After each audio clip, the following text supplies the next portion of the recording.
السلام عليكم ورحمة الله تعالى وبركاته.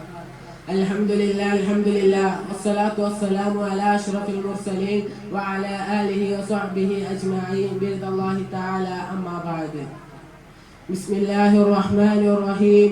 والعصر إن الإنسان لفي عسر. صدق الله العلي العظيم. ബഹുമാനപ്പെട്ട ഉസ്താദുമാരെ, മറ്റൊരു സ്നേഹനിധികളായ മുതഅല്ലിം സുഹൃത്തുക്കളെ, ഞാൻ ഇന്ന് നിങ്ങൾക്ക് മുമ്പിൽ എണീറ്റ് നിൽക്കുന്നതിന്റെ പ്രധാന ലക്ഷ്യം പ്രകൃതി ദുരന്തത്തിൽ അള്ളാഹുവിനെ തിരിയുന്നവർ എന്ന വിഷയത്തെ ആസ്പദമാക്കിക്കൊണ്ട് ഏതാനും ചില കാര്യങ്ങൾ നിങ്ങൾക്ക് മുമ്പിൽ അവതരിപ്പിക്കാനാണ്.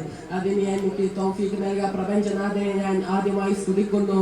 അൽഹംദുലില്ലാഹ് അലാ കുല്ലി ഹാൽ. അല്ലാഹു സുബ്ഹാനഹു വ തആല നമ്മെ ഈ ലോകത്തേക്ക് അയച്ചത് അല്ലാഹുവിനെ ഇബാദത്ത് ചെയ്യാൻ വേണ്ടിയാണ്.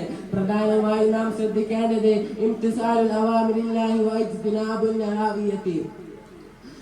അല്ലാഹു സുബ്ഹാനഹു വ തആല നമുക്ക് ഒരുപാട് കാര്യങ്ങൾ കൽപ്പിച്ചിട്ടുണ്ട്. അത് അല്ലാഹു സുബ്ഹാനഹു വ തആല നമുക്ക് ഒരുപാട്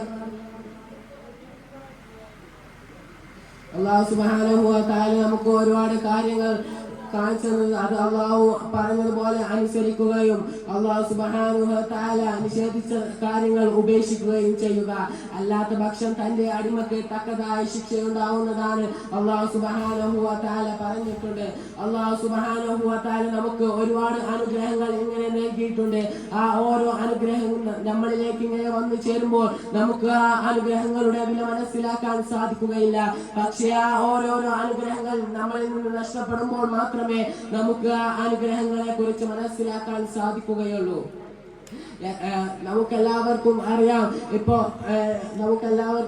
ഇപ്പോഴത്തെ കാലത്ത് കുറെ ദുരന്തങ്ങൾ അനുഭവിച്ചു കൊണ്ടിരിക്കുന്ന ഒരു നമ്മുടെ കേരളം. അതുപോലെ തന്നെ നമ്മുടെ കേരളത്തിന്റെ ഓരോ ഭാഗങ്ങളും നമ്മുടെ കേരളത്തിന്റെ സൗന്ദര്യങ്ങളും എല്ലാം ഇങ്ങനെ തകർന്നടിഞ്ഞുകൊണ്ടിരിക്കുകയാണ്. അങ്ങനെ ഇരിക്കുമ്പോ തകർന്നടിഞ്ഞുകൊണ്ടിരിക്കുകയാണ്.